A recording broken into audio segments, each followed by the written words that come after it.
नमस्कार दर्शक बंधु आज किसी लेटेस्ट खबर पर नजर पकाइबा। 2-3 वर्ष मोदी को मारी दिज्व बोली दृढ़ भाव में कहते सिख युवक। बर्तमान एभली घटना देखा मिली सोशल मीडिया प्लेटफॉर्म ट्विटर में मोदी को सीधा सड़क भाव में हत्या करने धमक दि जाएगी। बर्तमान यह वीडियो सोशल मीडिया रे खूब भाइराल होउची।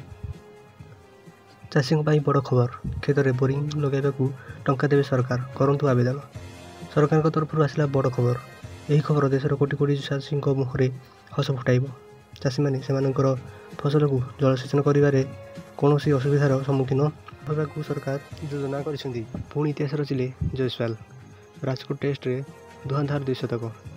भारतीय रेलवे रे 9000 पदवी खाली पड़ी। यही सब पदवी रेलवे नियुक्ति बोर्ड एक विज्ञप्ति जारी कर नियुक्ति माध्यम टेक्निशियल और सिग्नल पदवी पूरण हो। ऑनलाइन रे आवेदन प्रक्रिया आरंभ होगा जाउछि। आरआरबी रिक्रुटमेंट रेलवे रे भर्ती हेबे 9000 प्रार्थी।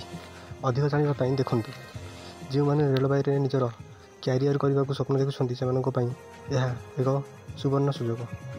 विभिन्न पदवी नियुक्ति रेलवे विज्ञप्ति प्रकाश कर नियुक्ति माध्यम टेक्निशियल और सिग्नल पदवी पूरण हो। 10म ITI पिला BSF रे मिल चाकरी 69,000 पर्यंत दरमा। 10म किंबा ITI पास कर छात्र छात्री मानी एक बड़ नियुक्ति प्रक्रिया आरंभ हो। भारतीय सीमा सुरक्षा बा BSF रे सामिल होगा एक गुरुत्वपूर्ण सुवर्ण सुजोग। एथिपाई BSF कनेस्टेबल पदवी नियुक्ति विज्ञप्ति जारी कर पदवी इच्छुक प्रार्थी मैंने ऑनलाइन आवेदन करेंगे। खूब शीघ्र यह प्रक्रिया जारी हो।